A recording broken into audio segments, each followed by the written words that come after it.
Headlines. Headlines. Extra, extra, read all about it in the papers. Headlines. It's 10:04, and I'm Gabe Salgado here with your sports update on the Sports Cypher. And if you haven't heard by now, we can now officially say that the Bears are eliminated from playoff contention. Thanks to the Bears' loss to Dallas on Thursday night, coupled with the Detroit Lions' 34-17 victory over Lovie Smith's Tampa Bay Buccaneers today, the Bears are now mathematically eliminated from the playoff pictures, and now they just have to ride the season out, basically.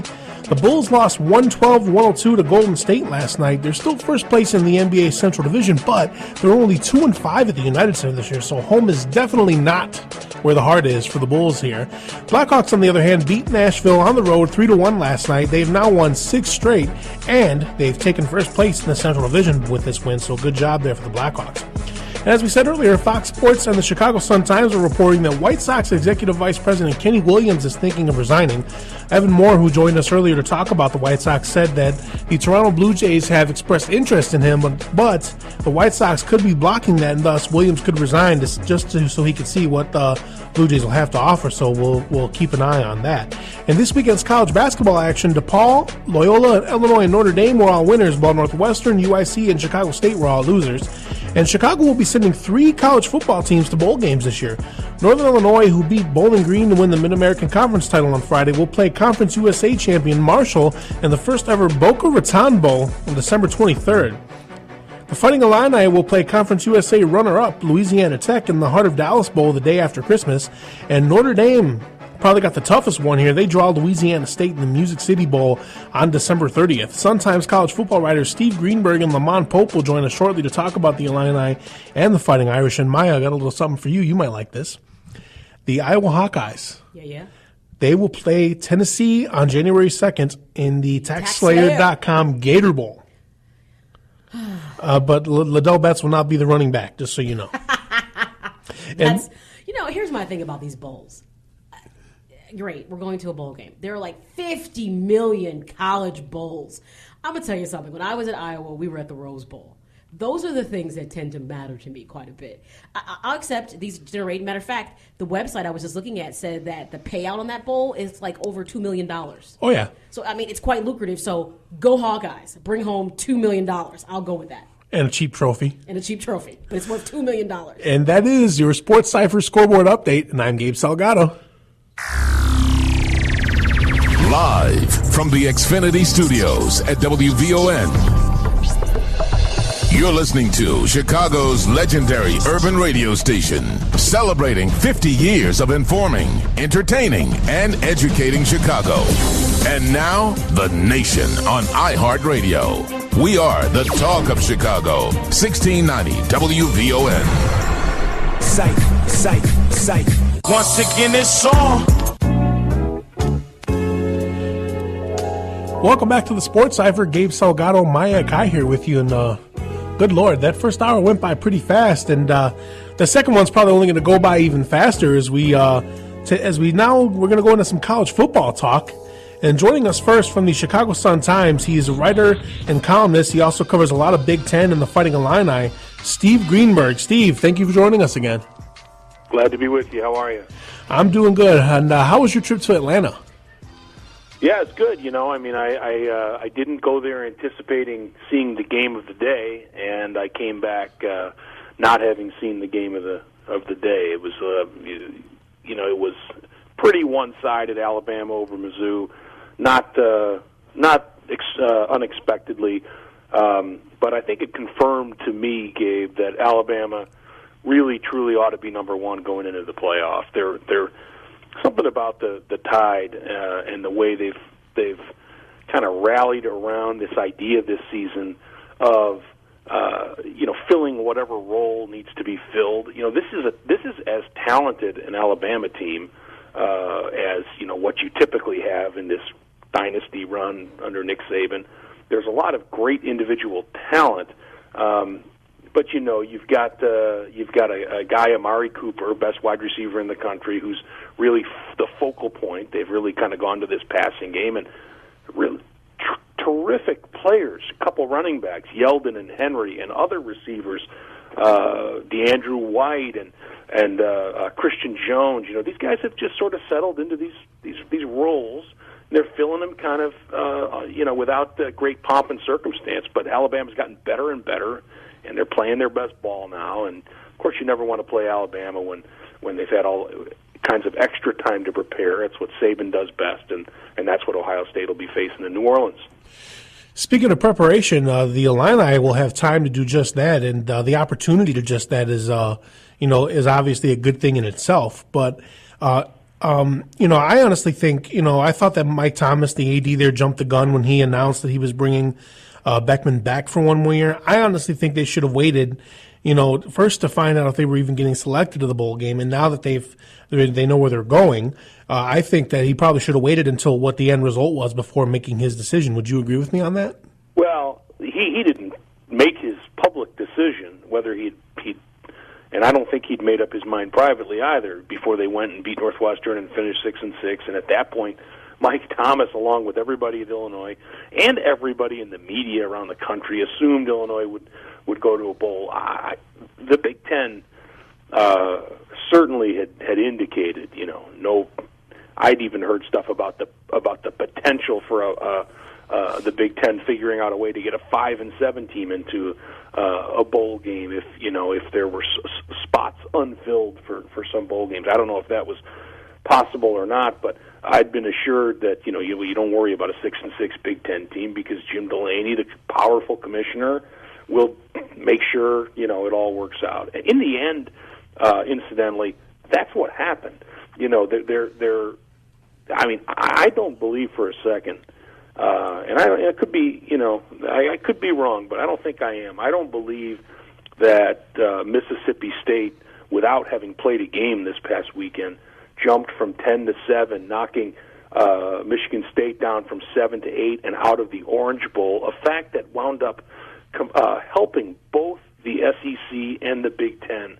And in the Big Ten cases, the way it helped was by getting Illinois in a bowl versus the Illini sitting out bowl season. I don't think that's a coincidence. These are the two most powerful conferences in college football, the two most powerful commissioners in the sport, Mike Slive and Jim Delaney. And when Slive, of course, has finished his run, but Delaney's still there, and they're Barry Alvarez is on the selection committee, and I just think they're going to find a way to get all these Big Ten teams in a bowl game, and not to mention getting Ohio State into the Final Four. I think the Big Ten wielded a lot of power down the stretch. Alvarez inside the committee room, and Delaney on the outside helping the Illini. Yeah, I was caught off guard by that. But just one last question about the Illini. Their opponent, Louisiana Tech, they lost to Marshall in the Conference USA Championship game. Marshall's probably one of the best teams that nobody ever talks about. But taking a look at this Tech team, they're 8-4. They're coached by Skip Holtz. They have a pretty decent offense, and I know even though obviously you're comparing apples to oranges when comparing the Conference USA to the Big Ten, but I honestly think that this will probably be another tough game for the Illini when you take a look at the offense they're going up against. I think it'll be very tough. I wouldn't be surprised at all if Louisiana Tech is the favorite in that game. In fact, I would expect it. This is, you mentioned apples to oranges, so let's look at something. These things obviously aren't reliable, but there's one common opponent that these teams have this year. Do you know where I'm going with this? I don't know if you've looked at it. Texas State? Western Kentucky. There we go. Okay, each team hosted Western Kentucky this year. Illinois beat Western Kentucky. I think it was 42-34, but like each of the other first 10 games this season for Illinois, the Illini trailed going into the fourth quarter. That was at Champaign. They were outplayed for much of the game. For whatever it's worth, Louisiana Tech also hosted Western Kentucky and won 59-10. Okay, so this is a good team, and it is Skip Holtz coached team. It has become very different than it was under Holtz's predecessor, Sonny Dykes, who's now at Cal. When Dykes was there 2 seasons ago, 2012, Louisiana Tech, I don't know if anybody listening might remember this game, nearly beat Johnny Manziel and Texas A&M in a game that was 60-something, I think, to something like, let's call it 62-59. It was that kind of a thing. And that Louisiana Tech team went to Illinois, Tim Beckman's first year. It's September. The Illini are 2-1. They go up against Louisiana Tech and lose by 28 points in Champaign. And the Illini don't win another game all year and finish 2-10. So you know some of those players are still around on that Louisiana Tech roster, but you do have a different coach, and Skip Holtz plays more of a traditional style than what Dykes does, which is pedal to the metal all the time, extraordinarily fast paced. That's not the kind of team Illinois will have to play. So I think really, you've got good skill talent at Louisiana Tech, and it's going to be a very difficult game for the Illini. They will love to see a decent contingent of fans travel down to Dallas. Will it happen? I don't know. We'll have to see about that. Illinois fans really have been kind of no-showing for the last couple of years with good reason. We'll see if this bowl energizes the base. And talking about having basically 3 weeks at least to prepare for this game, I think that'll be more time to get some guys healthy, particularly Wes Lunt, who just hasn't been himself ever since he came back from that fracture in his leg or his foot or whatever part of his lower body it was. Do you think that we could probably see a more effective Wes Lunt with the extra time to prepare and heal up this time? I think that there's no reason at this time to forecast that Wes Lunt will even play. He might play some, but Riley O'Toole has ascended into the quarterback role. I expect he'll start the bowl game. It's not a sure thing, but O'Toole, there's something about O'Toole. And let me just, we've talked about, I believe, before about Lunt and his talent. And his talent is, it certainly sets him apart from Illinois' other quarterbacks, and especially O'Toole, fifth-year senior from Wheaton. He is O'Toole, much less gifted thrower. He's not as big a guy. He's not a great runner, but he's kind of clever. So he's able to run that kind of zone read or whatever, running. Bill Cubitt, the offensive coordinator, is able to kind of expand the playbook for O'Toole. When he plays Wes Lunt, there's no quarterback movement, let alone running plays, design runs in the offense. And the problem with Aaron Bailey, who's there from Bolingbrook, was a four-star quarterback and all that, really was Beckman's top recruit to date. He's played 2 years in the program now, and he can't get on the field because Cubitt doesn't really fully trust him, I think, with the passing part of the plan. O'Toole allows them to do a version of each part of the playbook, and so he's just played better than I think anticipated since Lunt got hurt. He won the Minnesota game. He won the Penn State game. He won the Northwestern game, and in the process, a guy who spent 3 years as the number 2 quarterback for Illinois has won over his teammates. I mean, they love the guy. It reminds me of Josh McCown, the way the Bears rallied around him, the way they liked him, and maybe responded to him in a way they didn't or don't to Jay Cutler. This is obviously a much smaller scale, but when a team really loves its quarterback and rallies around him, everybody plays better. And so I think O'Toole's being on the field was very instrumental, not just for what he did, but what he helped others do in Illinois, scraping out a bowl eligibility down the stretch. One last question for you. You take a look at what happened with the college football playoff scenario within the last 24 hours. Do you think that the committee will expand to 6 or maybe even 8 teams next year? Next year, I don't know about next year. That would be moving awfully fast. But 8 teams, I think, is inevitable and probably won't be long. I mean, it would be remarkable to me. Remarkable to me if college football playoff stayed at 4 teams for only 1 year and changed. I mean, after just the BCS, it took so long for the BCS to change the way it did things. You're talking about 10, 11, 12-year TV contracts and things like that. So it would be very un-college football-like to have a sudden change. And for TV reasons, I would think it would be really difficult to make that happen, renegotiate deals and all that. But we're headed toward 8. And I can say, Gabe, I have no problem with 8. I have a problem with any more than 8 I'd like to. I think 8's probably the magic number. 4, and it's always been a little funny. Always had to call a four-team event a playoff has always felt a little funny. I'm sure I'm not the only one who thinks that, that's not that doesn't really quite seem like what a playoff is. 8 would probably satisfy people more, I think. Steve, where can we find you online? Well, of course, Twitter, at SL Greenberg. And would encourage everybody listening to check out what we're doing with our new sports site for the Sun-Times. Totally overhauled, more of a blog-like approach, but so far so good. It's really cool. And it's just ChicagoSunTimes.com, and find us on the sports tab. All right, Steve Greenberg, college football writer and columnist, and also covers a lot of Illini, too, for the Chicago Sun-Times. Steve, thank you for joining us. You bet. All right. Thanks, man. And I gotta tell you, I agree with him when he talks about Jim Delaney, the Big Ten commissioner, being one of the most powerful men in college sports. Because let me tell you something: when he speaks, the world listens, just like the SEC. Yes, it does. So, but we're going to take a break, and when we come back, Lamont Pope, another Sun-Times writer, is going to join us to talk Notre Dame. Gabe Salgado, Maya Kai, listening to the Sports Cypher. The Sports Cypher. Welcome back to the Sports Cypher. Gabe Salgado, Maya Kai here with you, and we're continuing our college football conversation. Before the break, Steve Greenberg joined us, and now joining us is another Sun-Times sports writer, also writes for the Gary Post-Tribune as well, and covers the Notre Dame Fighting Irish. He's also a good friend of the show, Lamont Pope. Lamont, thank you for joining us again. Oh, thanks for having me on again. Always a pleasure.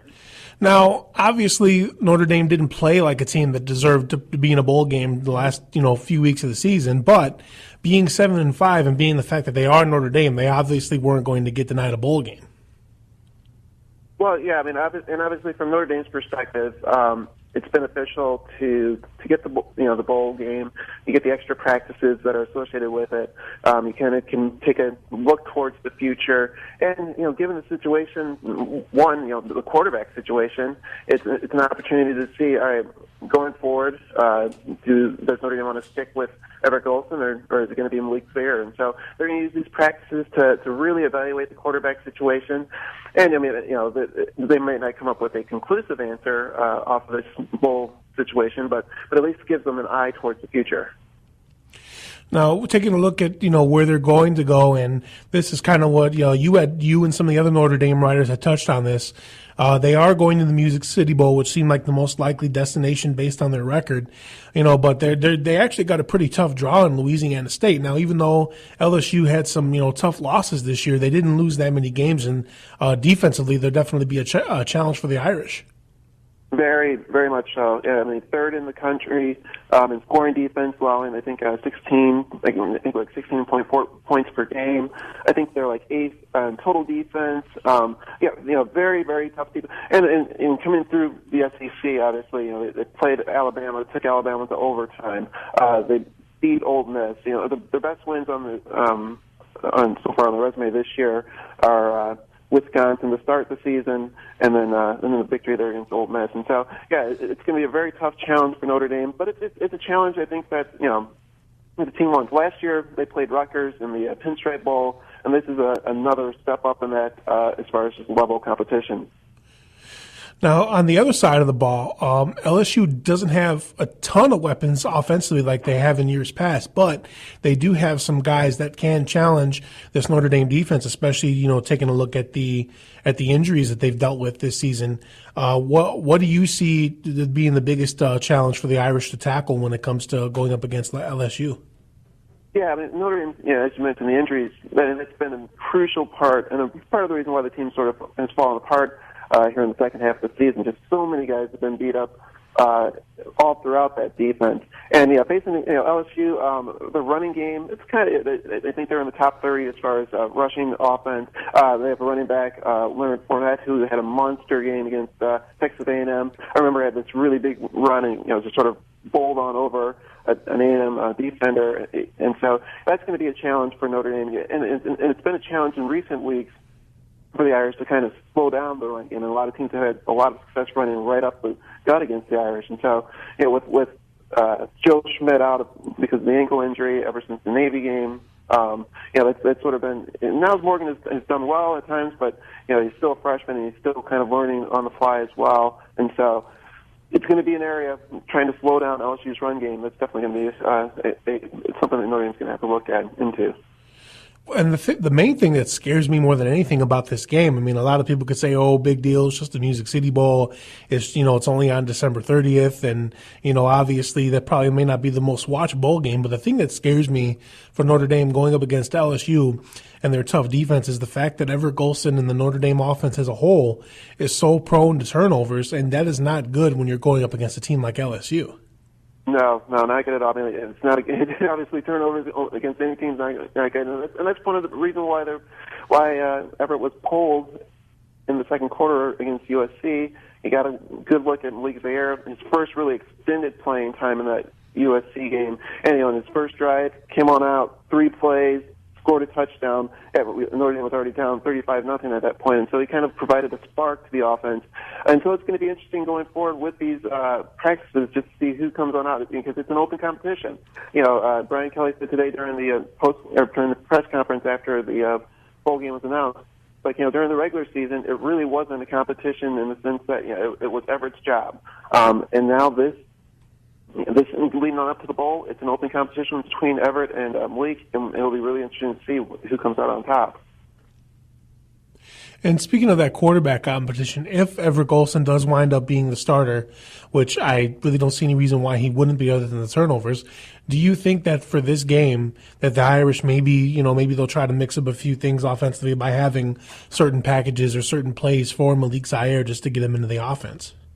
That's a good question, because we kind of asked that heading on into the season, would there be sort of a package from Malik? The thing is, those two guys, they're very similar as far as just their style and playing the position, and so it wouldn't be anything. There's not anything specific that Malik can do that that Everett can't. I guess that's what I'm getting at. And so there wouldn't be like a special package from that standpoint. What I know Notre Dame would like to do is maybe slow down the game a little bit.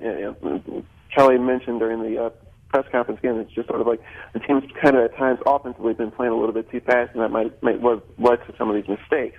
And so maybe taking a little bit more time in getting things going might be a way for them to kind of avoid some of these mistakes that they've had offensively. And also, maybe Terry Folson had a great season running the ball. Greg Bryant, he played well against USC, and so maybe continuing to get those running backs involved and in the mix will help out the team as well. If Notre Dame loses this bowl game to LSU, could we still consider this the season a success, or no, because they lost so many games to end the season? Well, I mean, obviously, anytime you're talking about Notre Dame, the goal is to is to compete for national championship, and so obviously that fell off the board. After that Arizona State game, because the Florida State game came down to the wire. Take a look at this season as a whole. I mean, there have been so many moments in so many of these games that they've lost in which it could have been, just a play here or a play there, and it's a totally different season. And then you throw in the injuries on top of it. Like I said, the Florida State game, the Northwestern game, the Louisville game. So those losses they're play here or play there away from having a much better record. And then you throw in the fact that you lose Joe Schmidt defensively, your heart and soul at linebacker. You lose your 2 top defensive linemen in Sheldon Day and Jerron Jones late in the season. And just the injuries just sort of piled up in the secondary. And that's not to mention, obviously going into the season when you're playing without Kavaria Russell and some of the other guys because of the suspension. So all that added together, it's really made it tough to sort of overall evaluate how this season has turned on out. It's been a disappointment, no doubt about it. But there have been so many other circumstances that have led to the disappointment. Now, switching to the college football playoff as a whole, some very interesting developments within the last 24 hours. And I got to be honest with you, when I look at how Ohio State demolished Wisconsin in the Big Ten championship, and how Florida State was only able to skate by Georgia Tech with a 2-point victory, I kind of had a feeling Ohio State would sneak into the playoff, but I thought that Florida State would be the ones to get knocked out of the playoff and not TCU. That really surprised me. And I know that, now obviously, Baylor or TCU can't complain because Baylor did beat TCU head to head. But I honestly thought with the momentum that was going on offensively for some of these teams, I honestly thought that Florida State would be the one to get knocked out of the playoff as opposed to TCU. What do you think about that? Yeah, and it's a tough pill to swallow if you're TCU being third last week and then dropping out, even though you absolutely clobbered Iowa State. It's just like you can't leave out Florida State because going undefeated in one of the 5 power conferences, it has to be worth something when you go the distance. And obviously, in their non-conference part of the season, they played Oklahoma State, they played Florida, they played Notre Dame, obviously, and so they went out and challenged themselves in the non-conference as well. And even though the ACC, the reputation of the conference as a whole might not be that great, the fact that they did also challenge themselves in the non-conference game has to be taken into account. Ohio State just played some fantastic football down the stretch, and then to be able to win and in the style that they won with their essentially their third string quarterback just is all that you need to know about their coach and just the team as a whole. And you mentioned that just the Big 12 with the TCU Baylor beating TCU, but and not having that one true champion in that sense, having the co-champion, it sounded like when watching the program today. That was really a crucial point, and that they didn't have that one true champion, and so I think that might have definitely played a role in one of those two teams not getting on end. Well, definitely when they play each other again next year, there's going to be some bad blood over the whole playoff conference championship thing. It'll be interesting just to see going forward what the Big 12 decides. There was some sort of hesitation as far as all right, we're going to name this specific team, even though it's a tie, the conference champion. There's got to be something done from the Big 12 standpoint to make a clear champion if this situation sort of arises, so they can point out, all right, here's our champion, playoff committee, now kind of do what you have to do with that. And so it'll be really interesting just going forward to see what the Big 12 decides to do. Do they eventually go back and get a conference championship game, or do they kind of figure out a way to kind of decide if there is a tie, here is the team that is our champion. Yeah, I mean, you take a look at the slogan that they use, one true champion. That obviously wasn't the case this year. But as far as you talk about not leaving out Florida State. And, why I understand why that argument can be made, but just take a look at, their body of work over the last 6-7 weeks, how they've only been beating teams by a very slim margin. They had to kick a game-winning field goal to beat Boston College. They only beat Georgia Tech by 2. It took a stop by their defense at the end. And then also, their running game helped in that as well. But, I mean, I just look at, then, Jameis Winston's been prone to some mistakes as well. So, honestly, I think maybe the committee could have gotten away with, bouncing out Florida State this time around, and as a way of telling them maybe if you guys perform better next year, they can get back. But I mean, then again, obviously the ACC being a power conference and all, I think that that probably pulled things their way a little bit.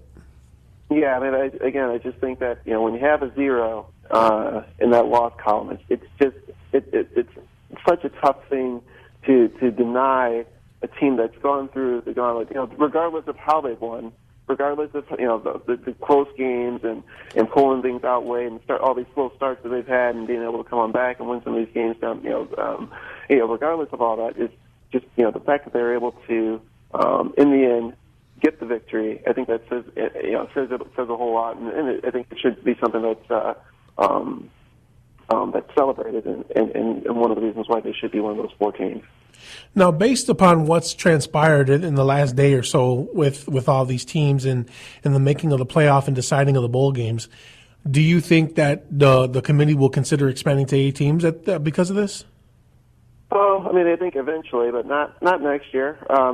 This is just year 1. It was all so new from it's new from obviously from the committee standpoint, but also from the fan standpoint. So now we kind of have a little bit of an idea, kind of going forward, what to expect. And now Baylor knows, or a team like Baylor would know. You can't have that soft of a non-conference schedule because that's going to come up and bite you at the end. And so like we've kind of have learned, and we've kind of gone through this process together, as fans and as the committee and as reporters as well. And now we've gotten a little bit of a sense. Obviously, not all of our questions have been answered, but we now know there's now a little bit of a blueprint kind of going forward. And so year 2 will look different from year 1. And we also learned that not to really pay as much attention. Sure, a team might be number 3 in the ranking one week. That doesn't mean they're going to stay number 3 just because even with the victory. I mean, it really does seem like they wipe that slate clean and they start on over the next week. And so that's something that, as fans kind of going forward, all right, now we have that blueprint of having 1 year under our belt and knowing how the system sort of works, and we can kind of reevaluate it again next year. Now, before I let you go, let's get into a quick Notre Dame basketball question, because I look at how this team has started off, and, with Jerry and Grant back, he's just made all the difference. They're a more efficient offensive team. They're probably scoring more points than they did without him, and it just really looks like they're firing all cylinders with him back in the lineup this year. Yeah, and got the chance to go to the Michigan State game, and obviously he puts the team on his shoulders late in regulation to force overtime. And so, I mean, he's been a difference maker for sure. I mean, I wrote that you can tell right away what they were missing during that second half of the season when they went through the ACC for the first time without him, because he's just that added element. He's a guy that can that can do so many things. Lead the ACC not only in scoring but also in assists, and so he's getting other guys involved as well. And the other guys, and the team's been shooting lights out, particularly from 3-point territory. Early on in the season, and so they've had some success long distance, and then in crunch time they have a guy in Grant who can kind of do so many things with the ball, whether it's taking it to the basket and scoring or finding an open guy, and it's really paid off so far for the Irish. What looking forward for the Irish basketball team? What do they have next on their schedule? Who's coming up next for them? Well, I mean they actually open up ACC play at the end of next week. They have one more. A non-conference game early in the week, and then they begin next Saturday conference play against Florida State. It's just one of those games. It's just one game, and then they go back out non-conference. They have the Crossroads Classic the following weekend against Purdue, and then they hop back and then the conference play for sure, or for the rest of the way, at the start of January. But they get an early glimpse of what ACC life is going to be like next Saturday with a home game against Florida State, and so it'll be really interesting just to see if they can start the conference season off on a good note. Lamont, where can we find you online? Let's see. Well, I'm at Twitter at Lamont Pope.